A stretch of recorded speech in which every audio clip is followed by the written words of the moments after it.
a different road. Smooth like the shot I'm taking. Brown liquor got me bold. Make up my down my number. Maybe later we could lose control. Hourglass. Time moves slow. As she gets close. Frame like whoa. Look just like my type. Put on a show. Drop it down low. Pick it up slow. Do it just right. That's how you know she comfortable. Damn, that boy can sing. Our brother soul. Brother soul. Friend touching of the God, soul. friend in real life. Word. Touching the soul, reaching the soul, penetrating the soul. What a selection, double entendre. Don't ask me how. But yes, our good brother is first album. It's out now.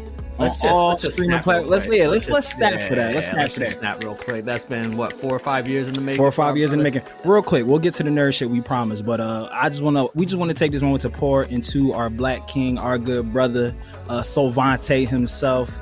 Yes, sir. Our guy. So proud of you. It has been a journey. Love you, fam. Love you to life. Yes, and coming from two of your former podcast mates from the Ether Pod, not former, Ether's forever. The Ether Boys is for life.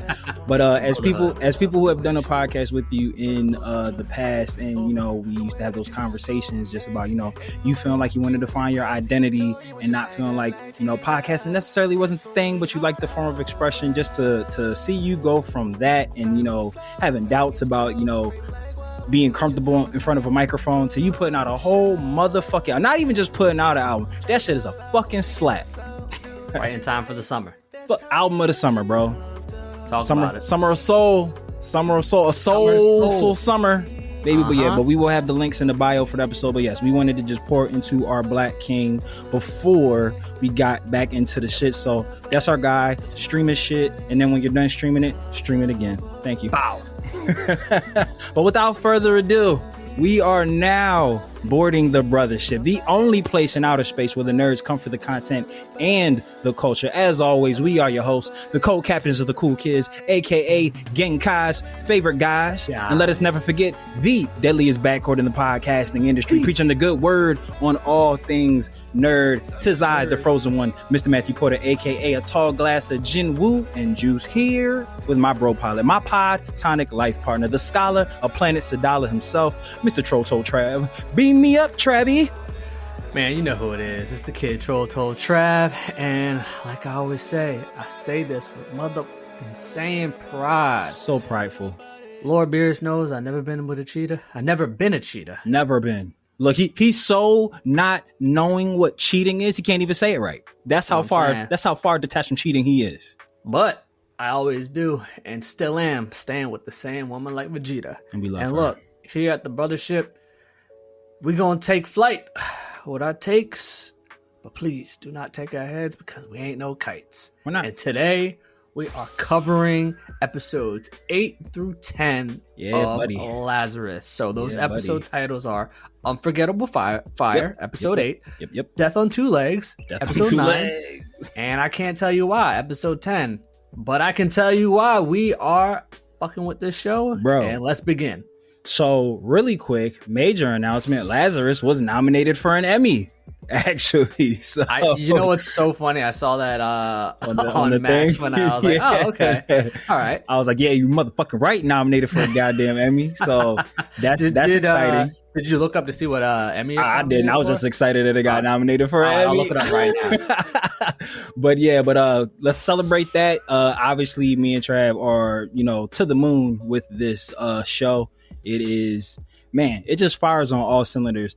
I really honestly tried not to have like the same. It's in the category of outstanding original main title theme music. Hey, you know what I'm saying? That's fuck it. I'm not saying that we know what we talking about here, but I'm just saying. Called it in our first review. That opening theme song. I told y'all that opening ending gonna be a thing. Yeah, that's lit. That's lit. I love that. Yeah. So definitely. But to that, like praising similar things from each episode, I really be trying not to have the same positive points for this show, but they got what they got right, and they if it ain't broke, don't fix it. They every week I'm just more and poor. Whoa, that's because America too expensive. I'm more and more just impressed with, like, again, the pacing of this show. Like, I know when you had revealed in our first episode of this that it was only 13 episodes, I was a bit bummed out because I had liked it a lot, and I was like, that doesn't give us much time. But they are maximizing these fucking 24 minutes each episode, dog. I mean, they are, and I feel like they gotta. Yeah, man. But how many times have we seen the show? You know, just recently, anime that we were watching where they had a limited episode run and they gave us like filler episodes, and it's like the nerve of you to do that. But I feel like they accomplished so much in 24 minutes, and it's like they jet setting, traveling different countries, executing missions, failing missions, finding new leads, like teeing up the next episode. They do all that shit in 24 minutes, dog. Yeah, and it doesn't feel rushed, and it doesn't feel rushed at all. And we can get into it in episode 9. But you know, I was feeling a little bit like the committee when they were like, "Yo, y'all just seem like y'all going on some random rogue missions, and y'all ain't getting anywhere closer to Skinner." Because low key, I was like, "Yo, don't get me wrong, I'm still enjoying the show, but I was also like, y'all ain't closer y'all be fucking to Skinner than I am." Bro, and I'm so glad you have brought that up, because that was like one of my main takeaways from all 3 episodes. It's like, it's crazy how we just talked as a reference point of something that we thought was cool, was that the fact that they fuck up so much, as opposed to, you know, the main characters always succeed and always winning. And then the fact that they made it a storyline plot point that this team that has never worked together just doesn't get shit done.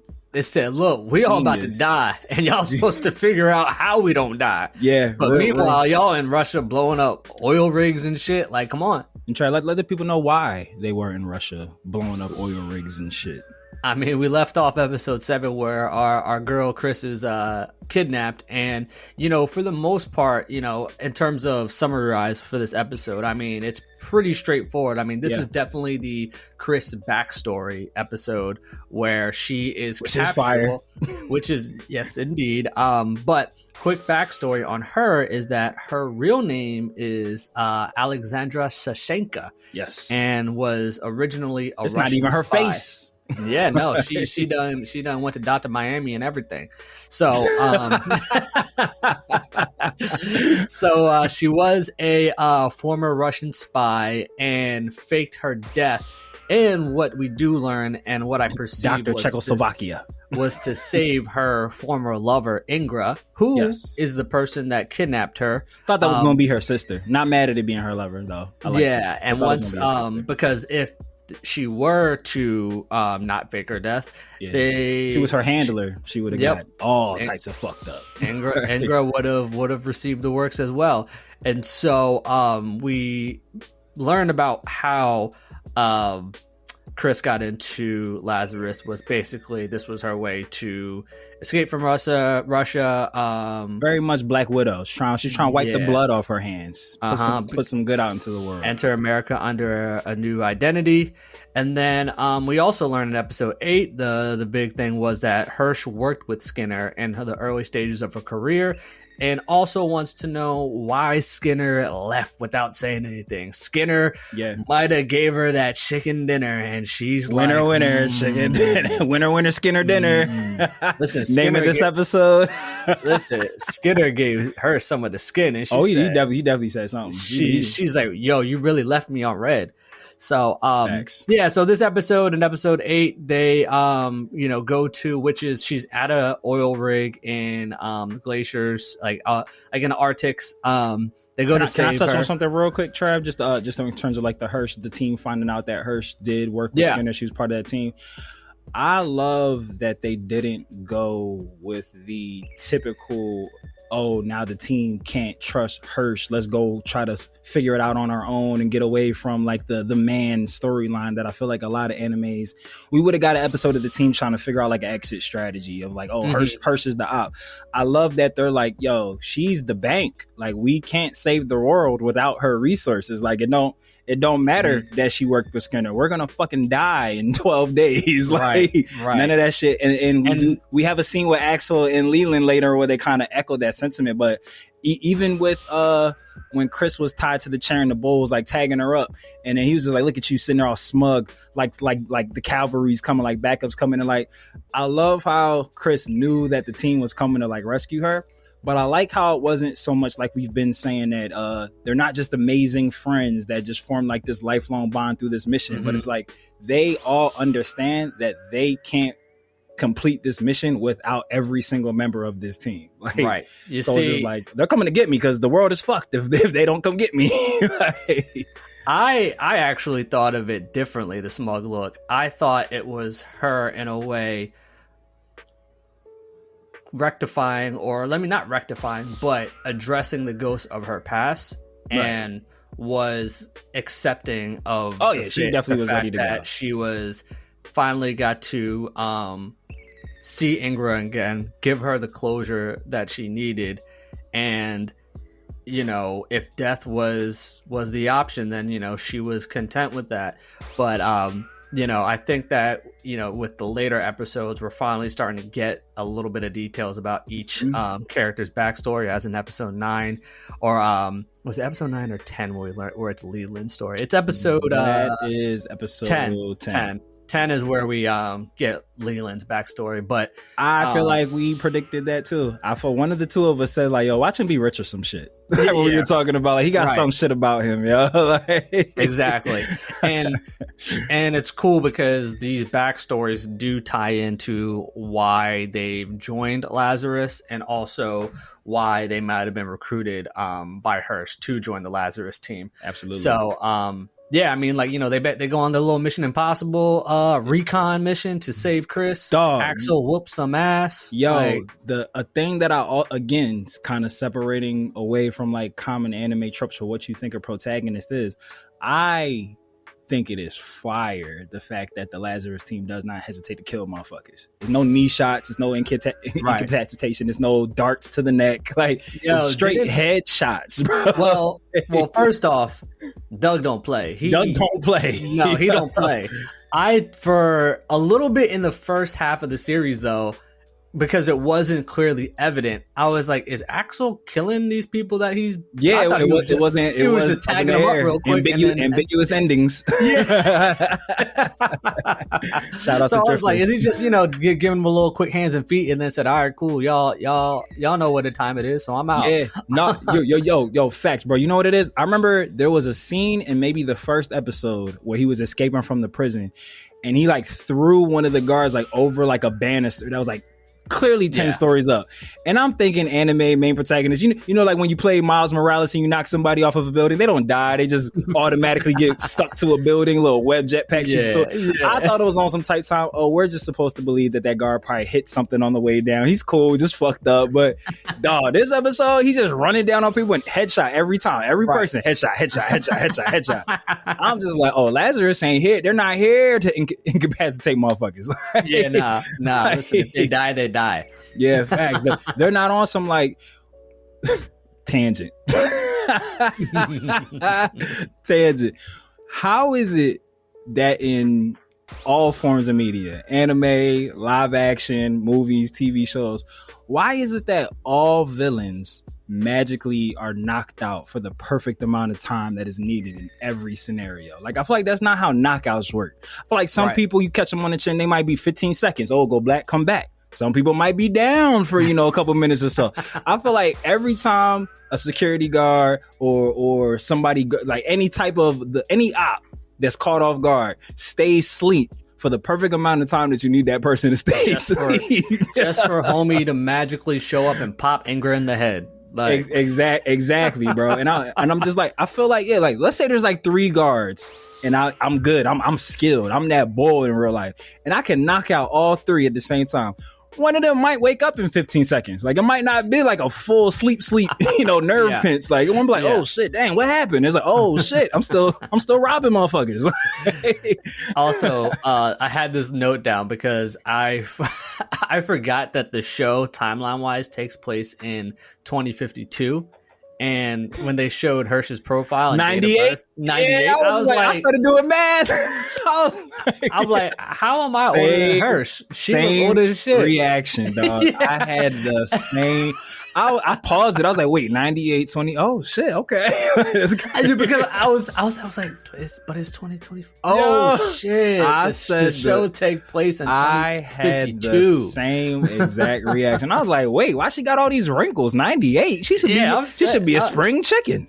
I'm saying, like, how are you linked to Dr. Skinner and you don't have like the cure for everlasting youth? Yeah, dog. I had the same exact reaction, dog. That's hilarious. I saw that. I said 1998. She old as hell. How? On the topic of Inga getting popped right when they were reconciling, newly introduced characters from the main cast past be having a rough time in this show. They're in and out. Last one in, first one out. Yeah. Like I feel like every time we get a character from one of the Lazarus team's backstories, like, something bad about to happen to you. It's like, it ain't good for them.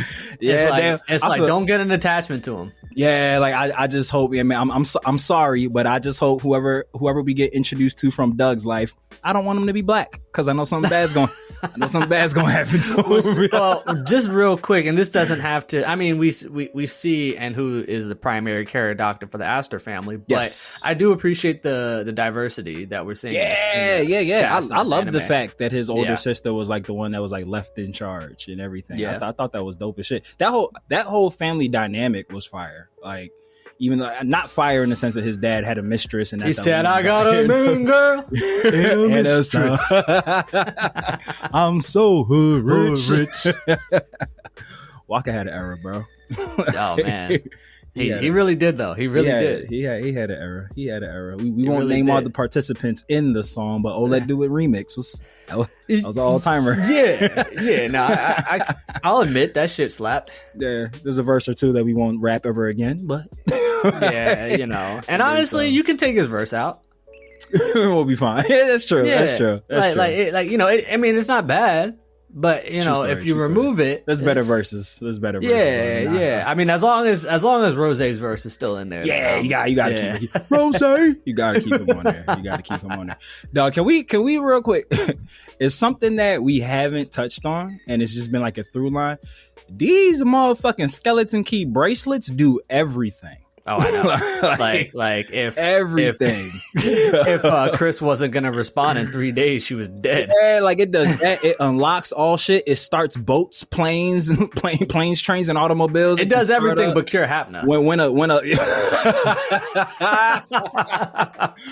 that thing can do everything. Temperature was 99.7, it gave her a little alert, like running a little hot. Yo, I wonder what that's about. Yeah. Why do I feel like Elena is going to be the sacrifice that we see in the series? For some reason, so my first thing was like, because Elena's always back at the lab. I was like, damn, like I wonder if she has some sort of like autoimmune disease that like going outside isn't the best for her, like on some Bubble Boy type shit. But then I was like, oh yeah, the fever. That's like they kind of like teed up on the news article where there was like fevers have started to kick in and people are thinking it's related to happening. Yeah. Losing Elena, that'll be a fucking gut punch, bro. I know. Like, I know. I don't deadass, like I don't know who on the team would, maybe Leland. I think Leland would hurt the least amount. Even though he came up big in 10. But yeah, I'm not sure. Like I've grown quite attached to every member of Team Lazarus that I'm like, damn, that hurts. I know. Yeah, that for hurts. Sure. I think who would hurt the most for you? The most. It might be Elena. That like I wouldn't say that she's my favorite character, but she's like the emotional core of this show for me. Yeah. I'm Elena. Yeah, I'm Elena too. Yeah, that shit'll hurt bad. Yeah, manifesting that should be fine. Right, because if Axel dies, I feel like it'll be some badass way. He going out like Spike. He's going out he's going out on his shield. Yeah, he's going out on his shield. And I feel like Doug would go out like sacrificing himself for the team, like some shit. Yeah, he'd do some honorable shit. Yeah, same with Chris. Yeah, I feel like Leland would die like trying to, because I haven't seen him get into no fight, so I'm gonna assume that he can't throw hands. But it'll be like this will be his moment where he'll like grab the gun and run out and toward the distraction or some shit, like or whatever. But yeah, Elena for sure. I do want to, because I looked it up, and I'm going to now go back to the whole soundtrack. But the start of episode 9, yo, these lo-fi beats, dog. Hold on, the song that they started off with, and I hope with that the walk montage, the opening walk montage. Bro. I hope you can hear it, Matt, when I play it, but it's called Beyond the Sky by Bonobo and Nicole Miglis. Oh, I'm about to type that up. I can't hear it. Where like everyone was dying and like with my man, he learned the HQ was just walking through. The assassin's handler. Hopefully listeners can hear this, but this joint's smooth. Yeah. Oh, dog. When I tell you, I immediately like rewound this scene. I was like, yeah, I gotta hear this again real quick. Like whoever does the musical scores for these anime for both like Bebop and Lazarus, they need to be tapped in for other anime. Yo, real shit, bro. Because it's like it's so crazy. Shout outs to super producer Mikey and Dragon Ball GT. You know, they bless our backgrounds with amazing lo-fi beats for everything that we do. Just like them filling dead air in the show with like lo-fi backing tracks is like I'll be vibing hard as shit, dog, to this show. Yo. Sometimes I'll be paying attention to the backing track. I'll be missing the fucking the dialogue. I'm like, oh shit, let me rewind real quick. Yeah. So I'm putting that on my phone ASAP, bro. Like, Beyond the Sky, Bonobo and Nicole Miglis. Yeah, I found it. Yeah, that's just fire. That's man. Fire. And, like, and it sets the tone because we're in the dog days now. Yeah, Death on Two Legs, episode 9. Death on Two Legs. Was there anything else from 8 we wanted to? I will say, I had like a mini anxiety attack when they jumped off that rig. I don't know how they made an animation fall like feel like real. I was like, oh, like you were falling like the I was like, yo, they high up as shit. Nightmares as a kid when you fall like off the building. I like felt the fall, like the distance felt crazy. And Tower of Terror type. When shit. all this shit was like coming down on top of their head and they were like getting pushed down lower and lower, I was like, oh no, they're not gonna make it. Shit. But dog, I don't know. Let's I want to remind me to ask you again, what do you think is the fuck up with Axel? Because he's either the luckiest motherfucker ever or it's like some shit up. But man, we didn't know who these ops are for him. Yeah, and like why? Yo, that Chinese bull who maybe is that Suryu? Dog, I think so. The one with the knife in the piano wire. Yeah, he's dirty, yo. Like, I thought because HQ, the Hitman handler, that's going to be his name from now on. HQ, the Hitman handler. Name of this episode. Hitman Holler. There it is. Hitman Holler, name of this episode. I'm saying, man. But yeah, so like HQ was menacing as shit. I thought he was about to be the one, like when he was meeting up. I'm jumping ahead a bit, but when he meets up with some people, I won't tell who the people is because we'll cover that in the next one. Yeah. When he was just like, "Oh yeah, I got y'all." You like, "You want a demonstration of what we could do?" I got you. I thought he was about to be the one. Yeah, I know. I thought like, my man just sets up the meetings. And I was like, when you got a nigga that look like he kills cats is the motherfucker that sets up the meetings. You know you got a thorough ass assassination, bro. And all he eats is just steak. Yeah, just steak for the protein, bro. Like, yo, staying like proteining up, carbo loading to just take the meetings is crazy. Right. Which you're like, yo, look, don't get it twisted. Don't try to test me either. He's like, he said, I keep that thing too. You know what I'm saying? He said, I'm all coked up on Mountain Dew. Mountain Dew, brother. Mountain Dew and steak, brother. but HQ, like Trav was saying, he had an open and walk montage scene with the song that he just referencing. And what do you think? And what do you think was happening there? Where like the people were just dropping like flies. So at first, I thought it was like the Happening desk, but it's not. Yeah. So when I name of the episode Death on Two Legs and the boy HQ literally is walking through some shit, I thought we was about to like start delving into like some supernatural elements to this show. Like the boy HQ like was like walking death. I didn't know how it was gonna fit. I was just like, now we have people like with Yagami. Yeah. I was just like, now we got shout outs to Light. I was like, yeah, now we got people with powers. I was like, I don't know how I feel about this. I know because it's a very realistic, based on reality. Yeah, so yeah, I maybe it was a sniper, like whoever these black trench people are. Maybe it was another member of that maybe group. Yeah, or maybe it was The knife Soryu. That's what I was thinking that damage, and we just didn't know it at the time. That was so after we see because for those who are listening, and like I would assume you watched the episode, but if you didn't, psychopath. It's literally the first scene where this is all happening. That we haven't even met Soryu, who we don't even know if that's who Soryu is. I know, right? We don't we're just assuming, but we don't know if that's Soryu. We're assuming. But in my first watch, I was like, death on two legs. I took it very literally. I was like, oh damn, this guy has some sort of like death quirk. We introducing quirk, death on two legs. But then once we know more, I kind of thought that too. I was like, maybe it is the bull that is like just bumping people off as HQ's just kind of like going about his day, and that because that seems to be their dynamic. He labels the target, Soryu goes and gets it, or Soryu allegedly. Allegedly. I like the little subplot of Doug and Axel having that conversation where they're like, because it's again something steeped in reality. We usually see these like thrown together government agency teams. None of us ever think about like, yo, y'all were given top secret information to execute this mission. You're a liability now. They're probably gonna want to bump you off. Like you'll never see that in movies and TV. You just, they just end up on retainer to the CIA somehow. It's civilians, go back to your normal lives, knowing where all the nukes are. You're good.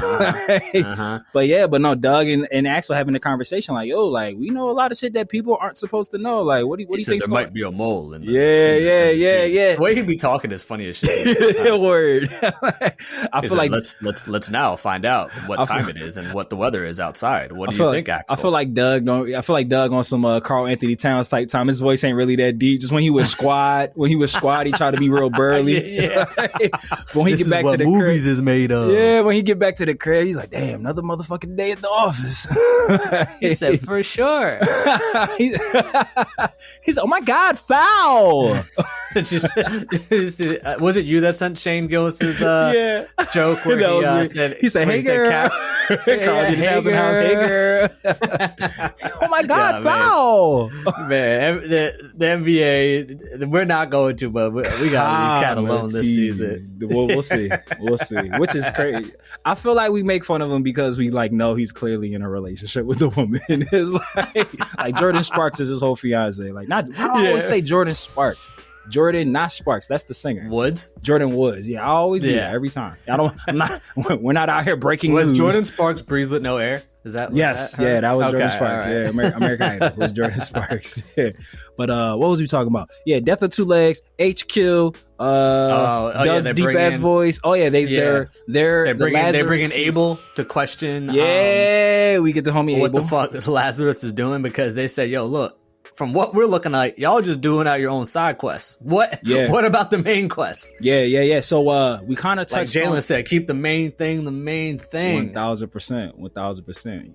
But we had touched on it earlier, and we had talked about they made it a plot point that this team just be fucking up. And we have like this meeting at Lazarus HQ or whoever Lazarus reports to. I forget the name of the organization that they actually. Is it INSCOM? Yeah, I think. Well, no, INSCOM was the douchebag Bulls company, the one who didn't say shit to Abel. He was like the leader. INSCOM. I don't remember what this one, the parent company is, but y'all know, deep dive and analysis, full accurate breakdowns. Not here, baby. We're here for vibes and the love of the game. But for vibes and the love of the game. I love that. That should be a new tagline. Look, when we finally get off our ass about merch, all the t-shirts, bro. All the t-shirts, my guy. But yeah, so they make it a plot point and literally start going through like a debriefing on all of Lazarus's previous missions and how they just shit the bed. And we find the boy Leland is a fucking rat, or so we think. I know. When they came in, I said, "Not my guy." Yo, I was tight. I said, "I fucking knew it." I said, "Damn, he's a snitch. Damn. He's a rat." I was tight, yo. Came in there singing like a motherfucking songbird at first. I said, "Leland 6'9", don't do it." Leland 6'9". I'm crying, yo. And it's so crazy because there, and I don't remember if we touched on it or kind of like talked past it when we were talking about a larger point, but there was a scene, and I don't remember which episode it was, where Leland is walking out of the barbershop with 2 phones, and like Doug gives him a weird look, and they never do nothing about it. He said, "This nigga think he Kevin Gates." Yeah, like he got 2 phones, one for the plug, one for the low. Like I'm so confused. What we doing here? He said, "Where's the plug? Where's the mission?" but the fact that they like included just that scene with no context, which I thought was weird and misplaced, and it's like, bro, they're playing the long game, bro. Like they're playing the long game, but like not even like throwing it in your face. Because Trav, we've talked about this so many times. We hate when animes do a recap where they show you a scene that they clearly want you to remember so that they pull it back up because they're about to use it again. It kind of spoils a reveal for you. Right. And it's like, yo, just trust the fan base that I love the show and I'm going to remember, yo. I'm going to get the reference. Like, Game of Thrones used to do that shit all the time when they would be like, oh, previously on, they'd pick a scene from like 8 episodes back. And I'm like, oh, clearly something with this is about to happen in this episode. Like that's the whole mindset you need to go into when watching Attack on Titan, because Lord, does that is that a big show that does that where you're like do it bad there. I'm like, damn, this shit was from season 2 and like why are you showing me this in the recaps for this? Like, oh, okay, because you're about to use this again. All right, thanks. Like, and then I wanted to ask you, so during this meeting is coincidentally a new video from Skinner pops up where he reveals to the world that the first death of Hapna will be himself. Yep. And we have 10 days left. So my question to you is, do you think whether it's Abel, Hirsch, or someone in the room that we don't know about, like, knows exactly where Skinner someone might is, be like aware of his like what's going on? Yeah, because I felt it was very interesting that video happened to drop in the middle of that meeting where Abel was then like, see, like this is why this conversation is futile, because we got to get out there and find Hapna more than ever now, or find Skinner more than ever. I love the realism of it, that he's just like, yo, who gives a fuck who's a spy? Who gives a fuck which department? He said that shit all dead. Yeah, he said, who cares which department we gets the credit? Like, who cares who gets the credit for finding him? We need to find him. But I do think that the INSCOM guy, the douchebag who didn't speak to Abel, I feel like if not directly knows where Skinner is, like he knows the person who can get, like he could get messages to Skinner if need be, and Skinner can get messages to him if need be. And then we also learned that Abel was close friends with Leland's father. So, which Leland wasn't a rat. I mean, he's like a triple agent. you know, it might be a triple entendre. Don't ask him how. Don't ask him how. But yes, he is. So he is effectively a spy for the parent organization of Lazarus, but he is also down for the team. So yes, he did both jobs at the same time, and we get a really awesome. I'm jumping ahead. We'll get there when we get there. I was gonna talk about shit at episode 10. Yeah, but I mean, is everything else? I mean, the only other big thing that happened in episode 9, because I feel we'll have a lot to talk about in episode 10, was just that we see HQ meet up with. Do we know who those two quote unquote clients are? Like the military guy who military guy and someone else. Green Beret with. I'm not sure. He does say so. I think. Oh wait, is that the Green Beret guy? That he's the guy that served with him in the Green Beret. Yeah, that. Okay. Like so him and Abel shook hands, and then dickhead INSCOM's boy didn't speak to him. Yeah. Yes. I'm not sure who the other guy is though. I know the Black Army dude is the guy that knows Abel. I don't know who that is. Maybe I missed it though. I could have. It's possible I missed it. Yeah, and so was this episode where they do the test, or was it episode 10? Where they do. I think 9. No, 9 was the test, wasn't it? What are you? Yes, it was. It was the end of 9 because that's when they was that's when they were like teeing up, like, all right, now we know who you can do. Here's your target. Yeah. So HQ, who we think is the assassin, but he just the businessman. He just the accountant. He the financial supervisor. He meets up with the Green Beret guy. Yeah. He meets up with Green Ranger, and and the price point is 30 M's. 30 M's. Shout out to Tay, fellow Power Rangers fan. Yes, sir. Shout outs to Tay. And they said, well, if we dropping 30 M's on this, I need proof of purchase. Like, so he's like, all right, we'll run a test then. And so now, was this test? Well, you were confused as to why those people were storming that building too, right? They were, okay, I was, and then at the end of it, I was like, so was that the test, and they just got all their people killed? Yeah. So let's paint the picture, Trav. So they're at this diner with HQ. They're like 30 million upfront, untaxable. Send me the shit. And they're like, well, damn, we need a test before we just put out that money. HQ gives them a card. He's like, on the back of the card, that's where your test will be. And then next thing you know, Green Ranger and his business partner are like setting up a strike team to raid this abandoned building where the assassin bull is at. And I was so confused. Soryu. I was confused. Like, so did they set up their own test, or like, I was very confused about that as well.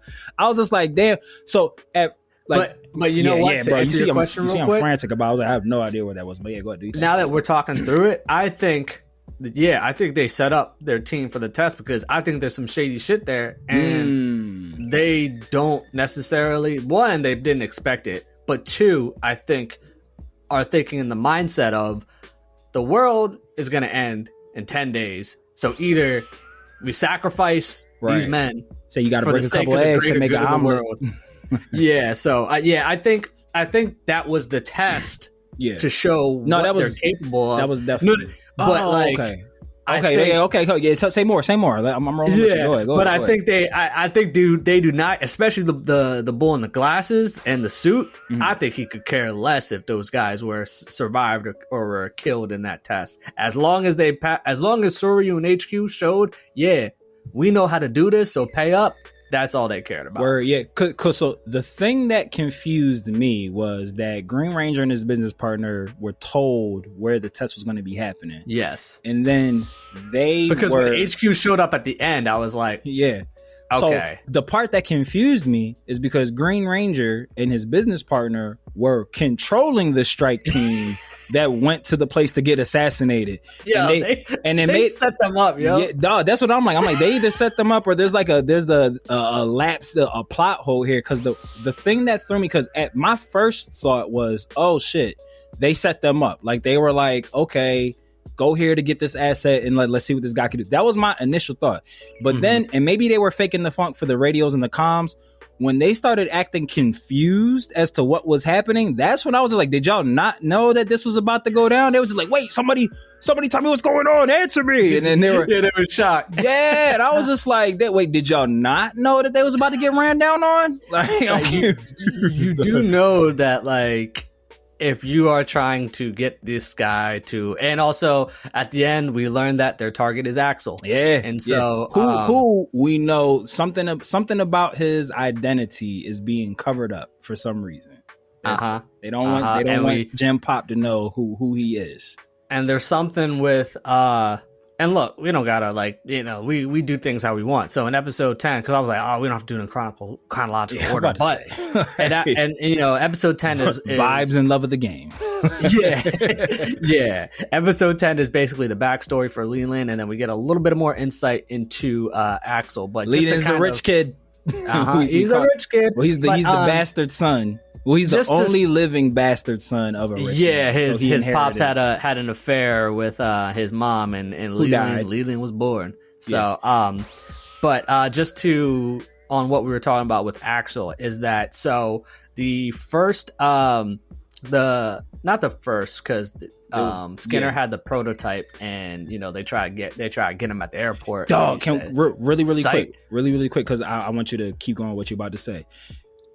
Can we talk about how this incident at that train station seems to be like a nexus point for all the members of Lazarus? So Christina was there at the train station trying to escape, and she died and flatlined, and that's how she was able to get. Leland's dad and older brother were in the train station, and they both died during that attack. I'm just like, I'm wondering if there's like more significance to that. No, I feel like we're gonna get more flashbacks to that day. Was Doug was his family traveling that day too or some shit? Like, right.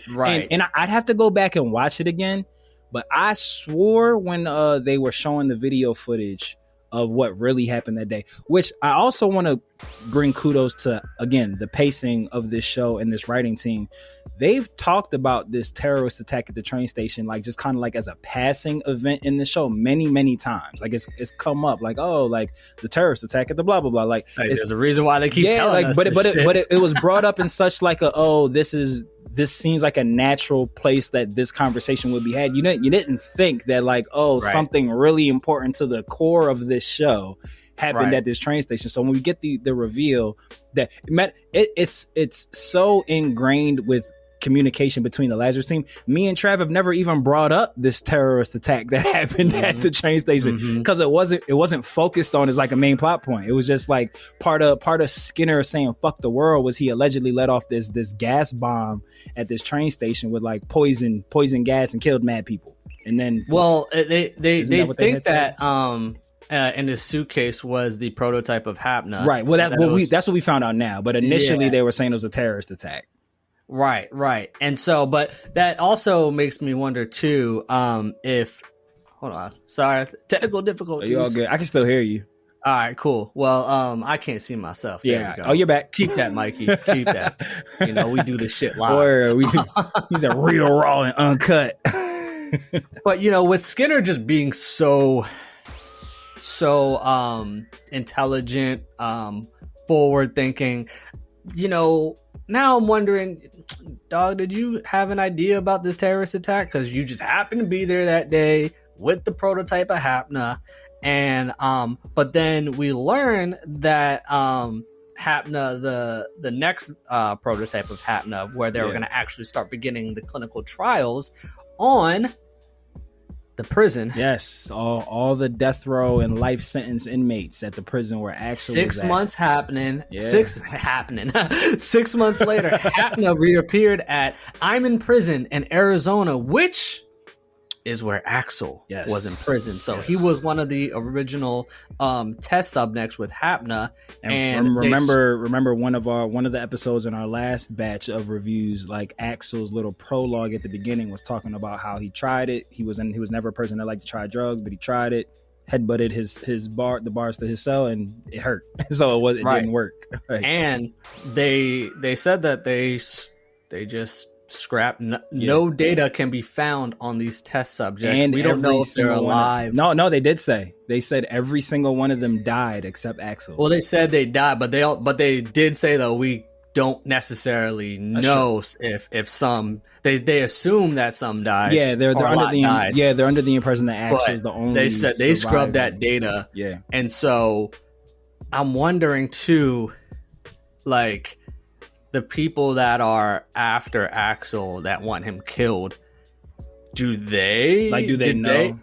Or is he the key to finding the cure for Hapna? And these people that are going after Axel never took Hapna and are like, all right, like, we're a part of this eradication. We want that. I was gonna say that would be I could see this show having like some secret cult organization that's like infiltrated like the parent company of Lazarus, that is like just a group of elitists that didn't take Hapna, and they're just like maybe it's like a group of people who are like very pissed off environmentalists who didn't take the drug, and they're like, yo, look what you're doing to our planet.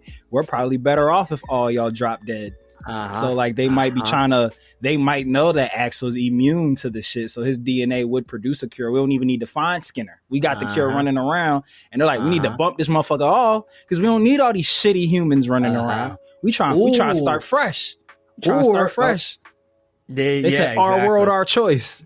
Yeah, exactly. And so I can see that was pretty much the Axel aspect of this episode. Yeah, this was Leland's episode. This was Leland's time to shine, because after they try to make my man seem like he was like the clip said, the birds don't sing, they screech in pain. Screech in pain. Man, that's how you start off an album. Like dog, your opening track, talking about the day your parents died, respectively. Man, like I was like, I didn't think I was going to be in the fields to start this off. I thought I was about to have the Pyrex out. I was going to be, learning how to mix up baking soda. And here they are giving me the gospel. They got John Legend on the hook. I'm sorry, y'all. Clips, let God sort them out. Just dog, that album, bro. That album. We clips fanboys over here, and so we just had a really real quick. Just man, you said that shit. I really do be he. I really do be he. Man. That album is... I mean, them brothers is in the 50s and look great. Dog. And they rap. Actually rap. Listen. I don't care what you YNs be saying about this for old folk. Yeah, because y'all don't understand. Y'all don't got the vocabulary they got. More past that, like you just saying, to hear that album and think that it's just for the old heads, that's why you don't get it, bro. This is just this album's gonna transcend some masterclass of rapping, bruh. Bruh, what an album.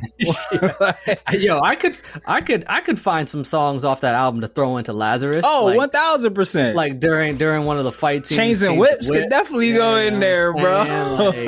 Inglorious Bastards, throwing that in there. He said, you want the tea on me? Well, here's the ginger root. This is culturally inappropriate. Yeah. Oh yeah. But yeah, man, how about when Leland came out with the British boy? My man had the 5-piece suit. Yeah. He said, them. They all turned around and said, ooh, what you doing, young chap? He said, you're looking mighty posh there, isn't it? Yeah. Man's looking quite fine in it. Mind them. He said, nah, bruv, I'm trying to be like you. Yeah, man. And he had the Mississippi creeper pants on. Them Jones was high waters like a motherfucker, bro. Oh man.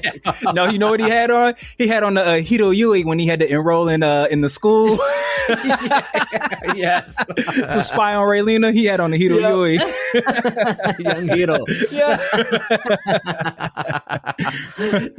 And I do like the little big brother, little brother dynamic that Doug, Axel, and have with Leland. Big facts. And how Leland specifically asked them to come with him to what we learned to his family's estate. I'm not even saying mansion. Estate. No, just state. His family's state. That was a whole state.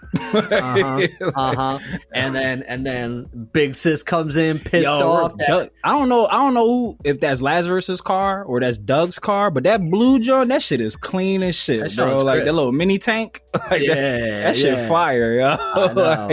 That joint clean. I only ever see Doug whipping that joint, so I'm assuming it's Doug's car. That shit dirty, yo. Doug got the currency DLC. 1000%. And we get a little bit of I guess you would assume. I mean, we knew this, but Leland, a young boy, his sister was 16, right? 16. Yeah, that he's like, what did you come back? What are you in trouble for? Some more fraud, theft, or whatever? We learned that he left home 4 years ago. Nobody's heard from him since. Mm-hmm. I feel like he kept in contact with the butler. I feel like the butler knew where he was at because the butler always good. With the he was like happy to see him, but it wasn't like, oh shit, where have you been? It was like, he's like my boy. You see that every show. The butler always tasked with kind of being like the pseudo parent to the youngest child of the family. 1000%. Making sure that the other family doesn't freeze his bank accounts. He's like, I got you, big dog. He said, you can still tap Mac. You good? And as you had pointed out earlier, that Leland was an illegitimate child where the pops had an affair, and so where that then impacted Leland's relationship with his dad, because his dad really, because of that and whatever his status was, he was like, all right, he didn't really treat Leland. He was like that astronomer CEO. They got caught at that Coldplay concert.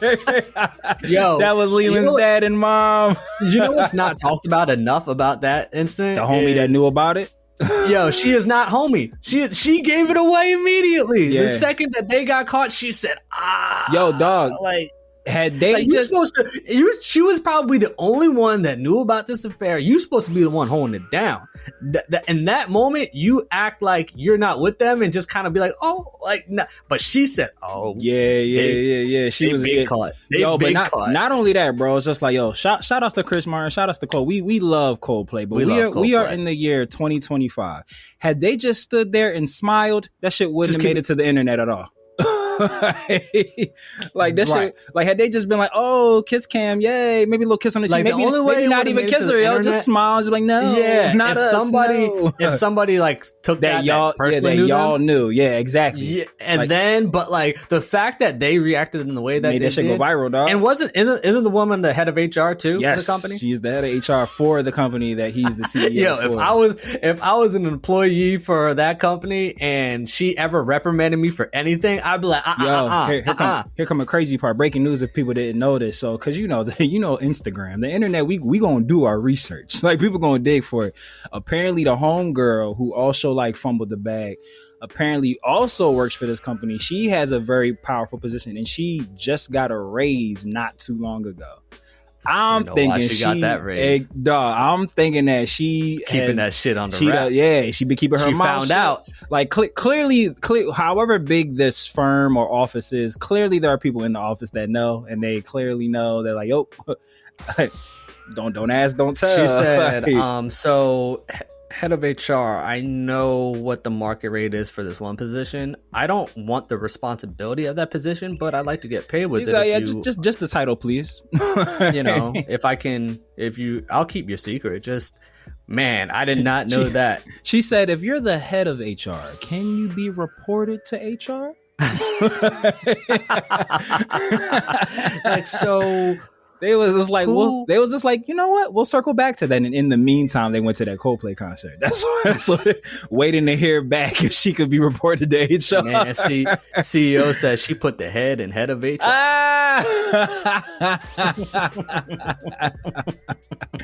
He said, get over here, girl, and resource my human. Resource my human.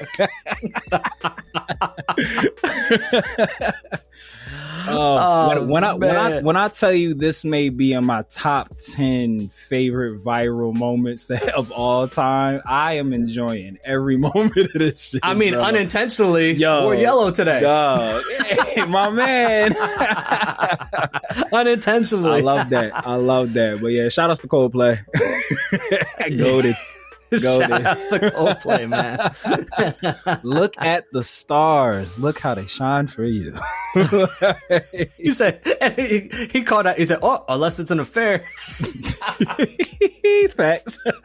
We knew an affair when we saw one, but bro, it's the fact that the cameraman stayed on him. That's the geek. It was like, nope, we staying here. I was gonna say, cameraman, he or she deserves a raise 1,000%. too. 1,000%. There's like, nope. He said, we got a viral moment here, ladies and gentlemen. He cheered them. They deserve a raise. Big facts. Like they deserve a raise. But yeah, I mean, Leland and his sister.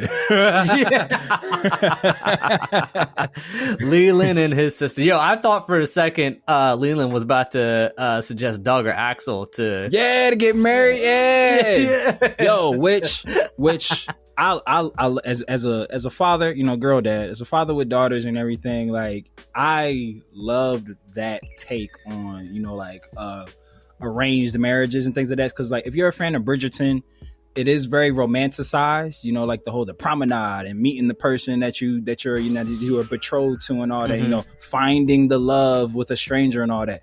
But like the other really gross side of that is, you know, like you're forcing your child to marry some strangers, you know, for like it's a business transaction. Like, yeah, exactly. So like when Leland was just like, he said, if you wasn't such a frigid bitch, maybe I wouldn't have to take over the family business.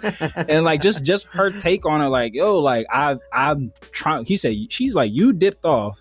This empire became my responsibility. I have to marry. I don't want to marry these people. And I still took that shit on the chin. I took these meetings. All these motherfuckers was trash. And I'm doing this shit because you don't want to do your job, bro. Like, the least you could do is spend the weekend with me, little bitch. Yeah, like she literally like vented and said, all right, I miss you, little bro. Am I, Game of Thrones might have scarred me. Did you feel that possibly could have been leading up to some incestual shit? Like just the conversation, the way that when they were talking about like my brain is wired weird, but when she had said like you have to spend the weekend with me, I said that sounds. Dog, that's what I'm saying. Game of Thrones and incest has fucked me up. That I'm just like, wait, are they like an elitist family that like want to keep the bloodline pure? Like, is that why I thought that might have been why Leland left. Like very much similar to Elena, right? Where she's just like, yeah, these aren't my traditions and my values. I'm out. Just like, yeah, like once the whole scene plays out, it's clearly you can tell that like. This is her little brother. Doesn't matter that they don't have the same mom. She seems like she was the person that showed Leland love, regardless of the fact that he was a bastard. Like she was Arya Stark to his Jon Snow. She was like, no, that's my brother. It's not my half brother. It's not my bastard brother. That's my brother. My dad might not want to acknowledge him, but that's my guy. And you know that gets followed up with like he's all she has left. Yeah, and then that gets followed up with when their dad dies. Like Leland dips off for 4 years, and to her knowledge, didn't even show up for the funeral. So it's just like when the whole scene gets played out, I can see like, oh, this is like his older sister who clearly misses him and loves him. But when they were talking about like getting married, he's supposed to be the head of the household. I was like, are they like engaged to each other? Like, the fuck is going on here? Like she wanted him to be her husband. Yeah, she's like, you need to spend the weekend with me. I was like, I feel like there's different ways to ask your sibling to hang out. like if I miss you, big dog, I'm like, yo, Trav, you trying to spend the weekend together, dog? I'll be like, what you mean by that? You would be like, elaborate. Context? Further explain, sir. Context, good sir. Well, yeah. And but you know, he wanted to get access to their primary care doctor because Secret Elite Hospital. Tinfoil conspiracy theories, come on out. Secret Elite Hospital for the celebrities. They got the top of the top, but at least the primary care doctor, Millie Rock. Yeah, she was cool as shit. Black woman. She was cool as shit. You know, we learned that Skinner had his artificial heart surgery done at their hospital, and typically with the artificial hearts, they can trace their data so that they can always monitor where they're at. And of course, Skinner being skinned. Whoa, that sounds wow, freak boy. Wow.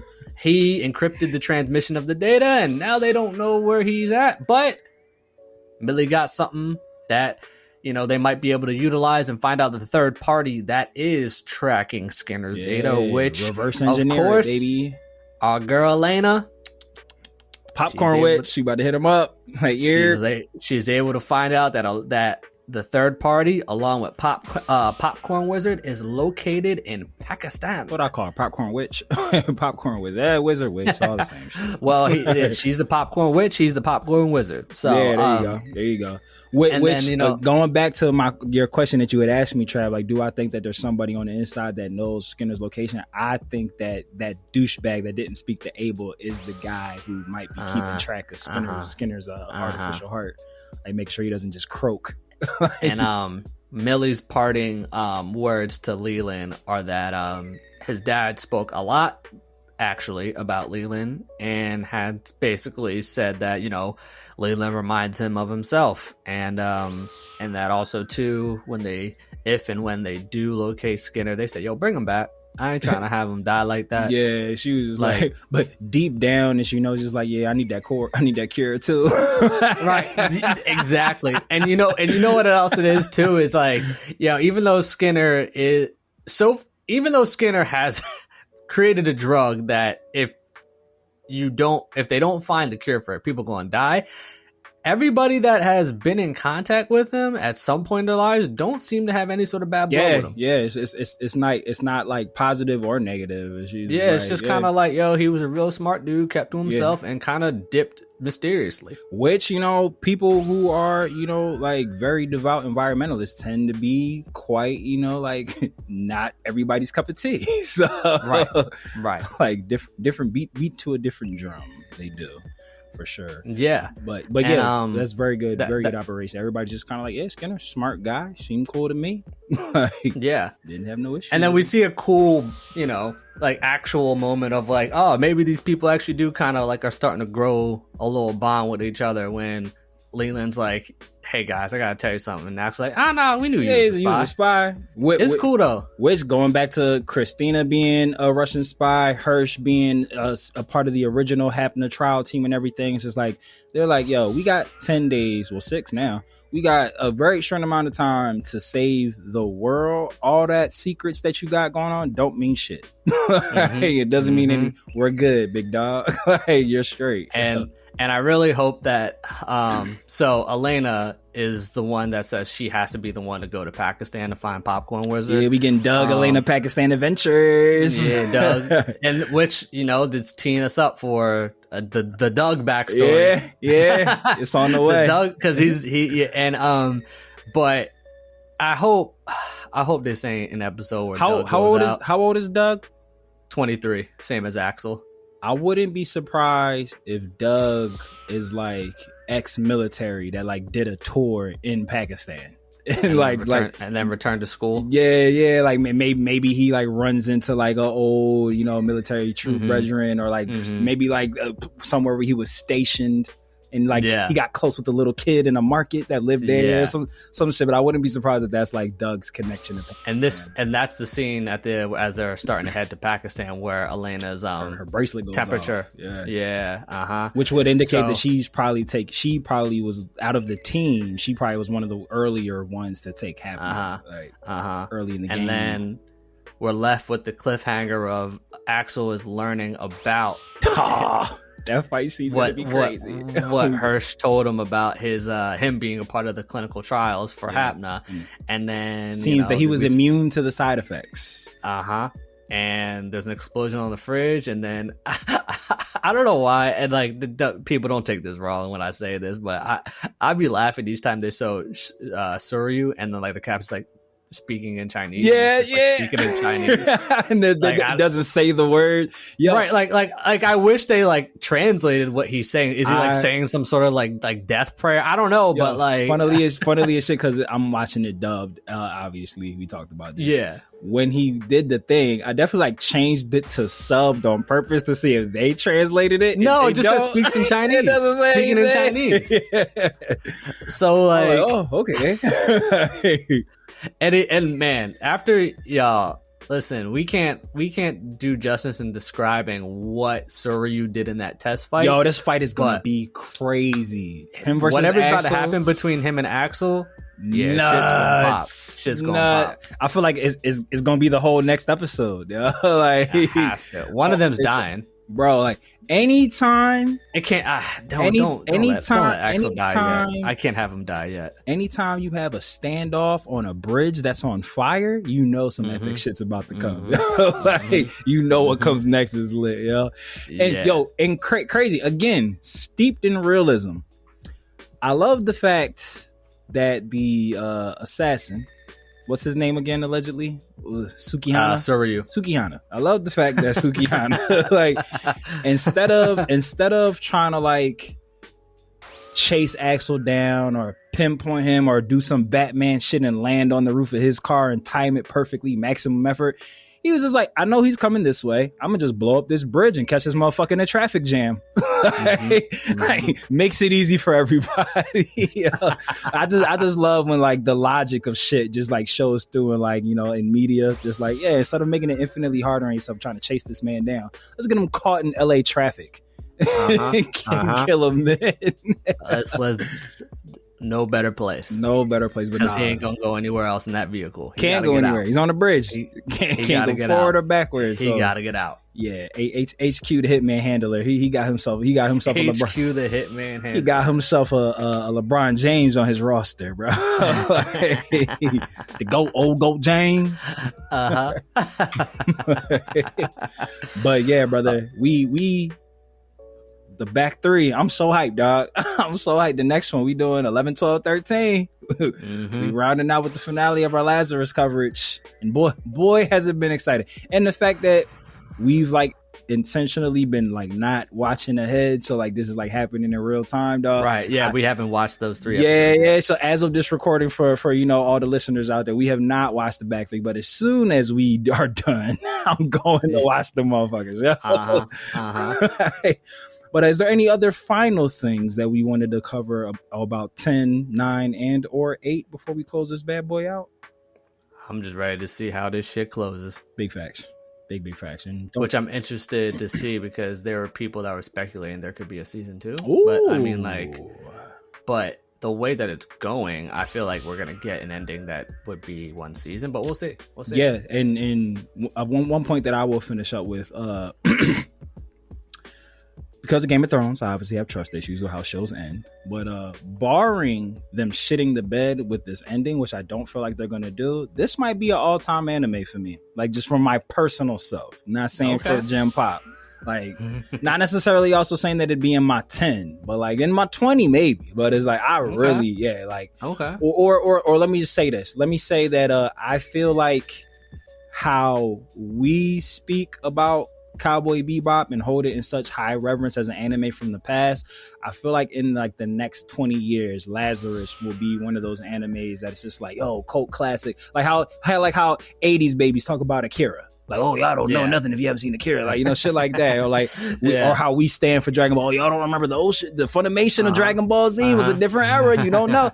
I feel like Lazarus is going to be one of the ones that gets talked about. Is like when it first originally hit, might have not got the fanfare that it should have. Like as we sit with the shit more, and it goes and like, cause I feel like I'm obviously have to wait for the ending again, barring like this to be my official statement.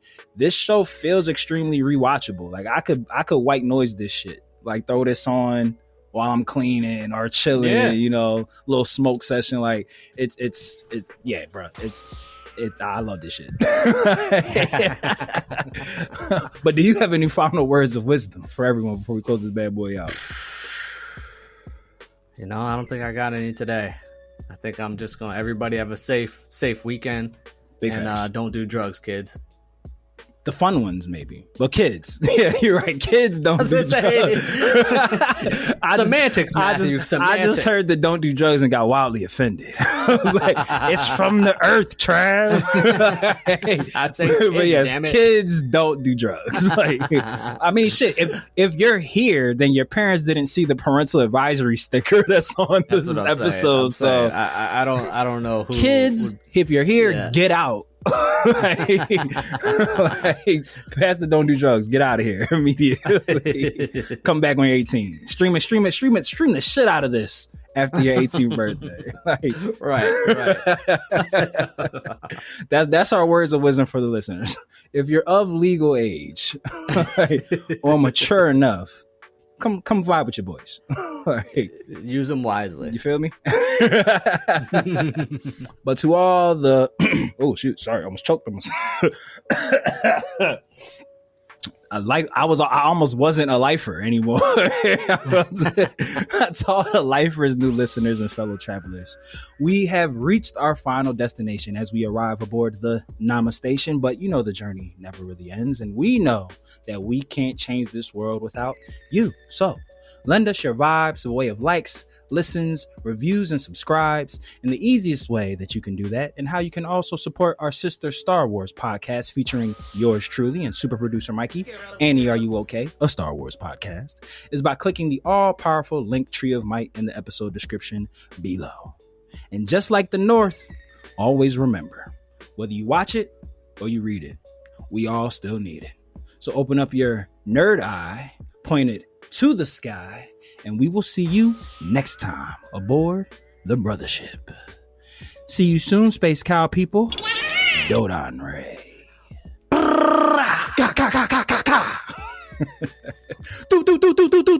Everybody. Later, nerds. Hey, yo. Shout out to Kung Fu Kenny.